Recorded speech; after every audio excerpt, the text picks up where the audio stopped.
नमस्कार, मैं हूं संजय शर्मा। आप देख रहे हैं 4 PM न्यूज़ नेटवर्क। एक कहावत कही जाती है, आपने जरूर सुनी होगी। कहा जाता है कि जब वक्त खराब होता है तो ऊंट पर बैठे आदमी को भी कुत्ता काट लेता है। ये कहावत इसलिए बनाई कि चीज़ें जब खराब चल रही होती हैं तो एक के बाद एक चीज़ खराब होती चली जा रही है। साहब के भी संकेत कुछ कुछ ऐसे आ रहे हैं। पिछले 1 डेढ़ साल से आप चीज़ें देखिए कि कोई भी चीज़ साहब के पक्ष में नहीं जा रही है। मुझे लगता है कभी कभी हाय लगती है ना, तो वो हाय लगी हुई है।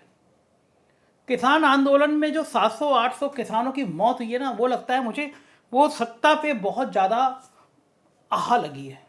अब बाबा बागेश्वर को, करौली वाले बाबा को बुला के थोड़ी पूजा अर्चना करनी चाहिए कि थोड़ा थोड़ा दिन अच्छे हों। अब बड़े मन से सजा हुई थी आज राहुल गांधी को। खड़गे जी ने कहा हमें तो पता ही था कि सजा होने वाली है, जज पे जज बदले जा रहे थे। पता चला है कि ये जज साहब एंड टाइम पे एंट्री करे, 2 साल की सजा हुई। साहब की टीम बड़ी खुश थी कि अब तो कहा जाएगा कि राहुल गांधी बाकी पप्पू हैं, इन्हें बोलने की तमीज़ नहीं है, ये क्या क्या बोलते हैं, मर्यादा खराब करते हैं, लंदन में बोला है। लेकिन दिन भर के जो थर्मामीटर है राजनीति नापने का, वो तो राहुल गांधी के पक्ष में चला गया। वो जिनको पप्पू कह रहे थे, उन्होंने पूरी चौसर पलट दी। लोग कह रहे हैं कि अगर राहुल गांधी जमानत नहीं कराते, गिरफ्तार होकर जेल चले जाते तो सारा सीन ही बदल जाता। कर्नाटक का चुनाव कांग्रेस घर बैठे जीत जाती। लेकिन मैं आज आपको बात करूंगा कुछ पुराने मुद्दों की, कुछ बयान सुनाऊंगा और कुछ राजनीतिक हालात पे बात करूंगा कि आखिर ये दिन खराब हो रहे हैं तो क्यों हो रहे हैं। आखिर जन्म पत्री में कौन सा ग्रह बैठ गया है?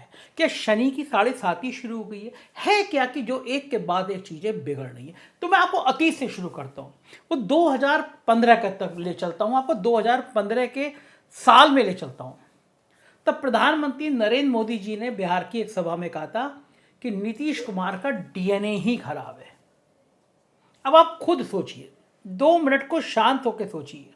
देश के गौरवशाली, देश के गौरवमयी प्रधानमंत्री को उनके भक्त कहते हैं कि विश्व में इतना ताकतवर कोई प्रधानमंत्री नहीं है, इतना ओजस्वी कोई प्रधानमंत्री नहीं है, वो एक मुख्यमंत्री को कहे कि इनका डीएनए ही खराब है।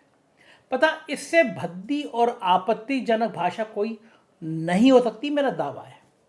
लेकिन फिर भी मोदी जी पर कोई मुकदमा या सजा नहीं हुई। लगभग उसी समय, उसी दौर में केंद्रीय राज्य मंत्री साध्वी निरंजन ज्योति ने रामजादे बनाम हरामजादे, ये इस तरह का बेहद आपत्तिजनक बयान 1-2 बार नहीं, कई बार दिया, मगर फिर भी कोई मुकदमा या सजा उनको नहीं हुई।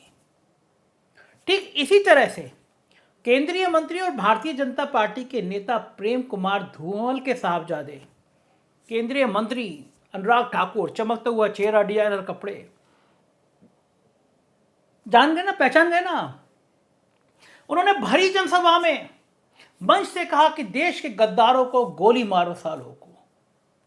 ये नारा लगा, पूरी दुनिया शर्मिंदा हो गई कि लोकतंत्र का सबसे बड़ा देश कहा जाता है, भारत से बड़ा कोई लोकतांत्रिक देश नहीं है, उसका एक मिनिस्टर मंच पे कह रहा है देश के गद्दारों को गोली मारो सालों को। इस जैसा बेहद शर्मनाक बयान दिया था अनुराग ठाकुर ने, मगर अफसोस की कोई कार्रवाई मंत्री जी के खिलाफ नहीं हुई। उससे भी पहले ले चलता हूं मैं आपको।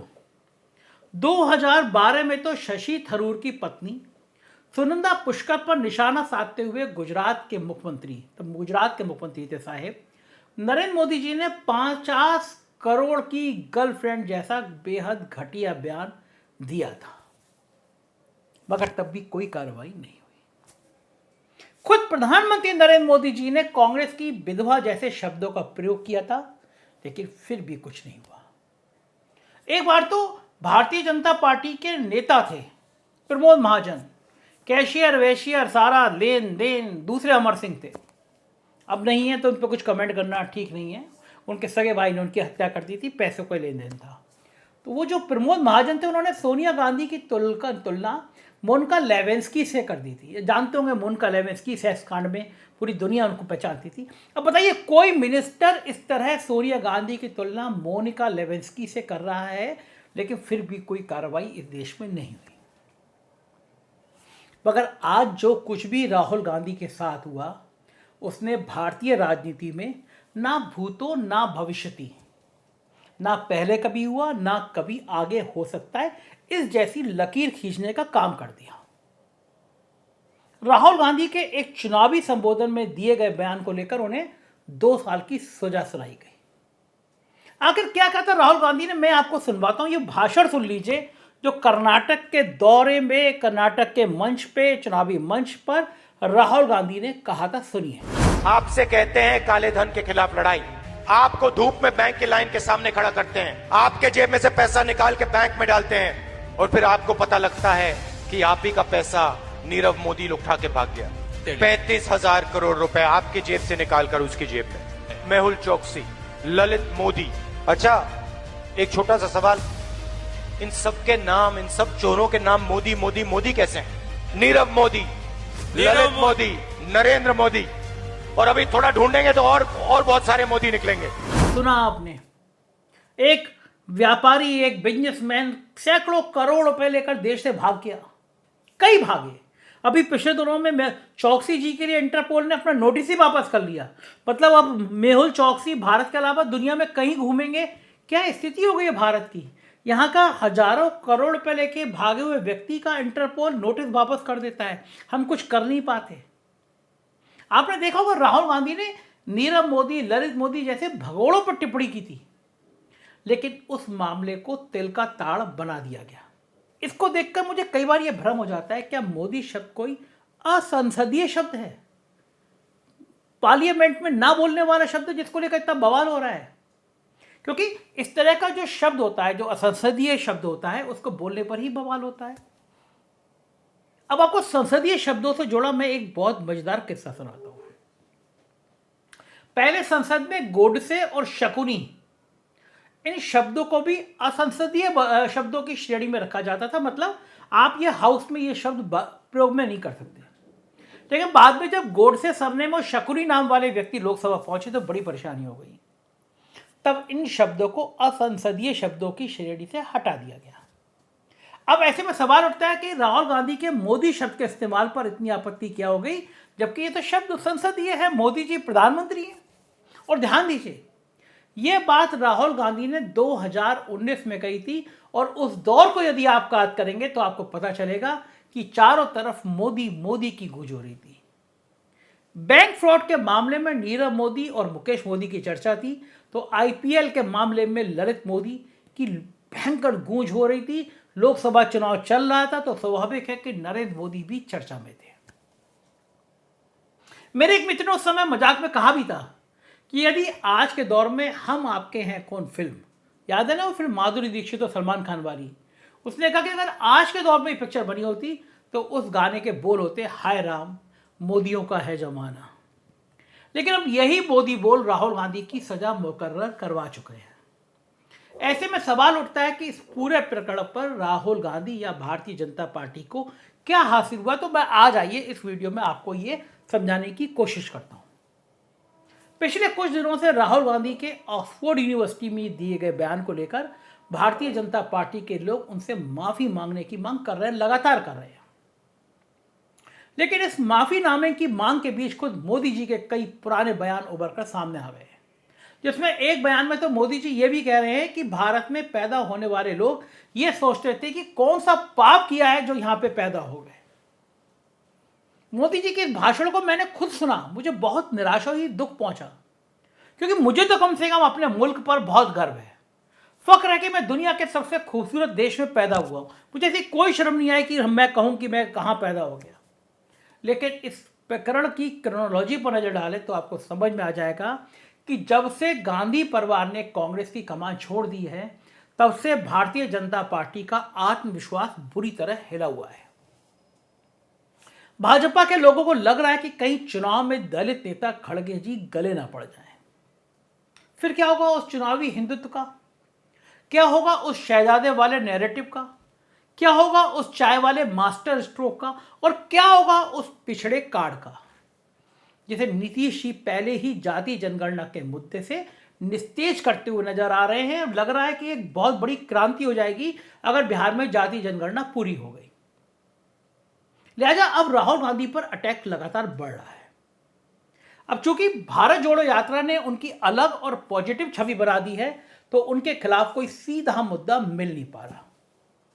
अब तो हालत यह हो गई कि जब से एक पैनलिस्ट ने एक टीवी डिबेट में कह दिया कि लोग अपने बच्चे का नाम पप्पू तो खुशी खुशी रखते हैं, लेकिन कोई भी अपने बच्चों का नाम फेकू नहीं रखता, तब से राहुल को पप्पू कहने में भी पैनल के लोग, टीवी वाले एंकर लोग और बाकी लोग डरने लगे, बीजेपी के लोग डरने लगे। ऊपर से राज्यों की जो तस्वीर उभर रही है वो 2024 में और भी डराती हुई नजर आ रही है। बिहार में नीतीश लालू एक हो चुके हैं, महाराष्ट्र में उद्धव ठाकरे, शरद पवार और कांग्रेस एक हो चुके हैं, हिमाचल, राजस्थान, छत्तीसगढ़ में कांग्रेस सरकार कर्मचारियों को पुरानी पेंशन दे चुकी है और मध्य प्रदेश और कर्नाटक में पेंशन देने के वादे के साथ चुनाव में उतर रही है और इन दोनों राज्यों में हालात खराब हैं। हरियाणा से भी साहब के लिए कोई अच्छे संकेत नहीं है। ममता, नवीन बाबू और केसीआर अपने अपने राज्यों में बीजेपी को समेट देने पर आमादा है।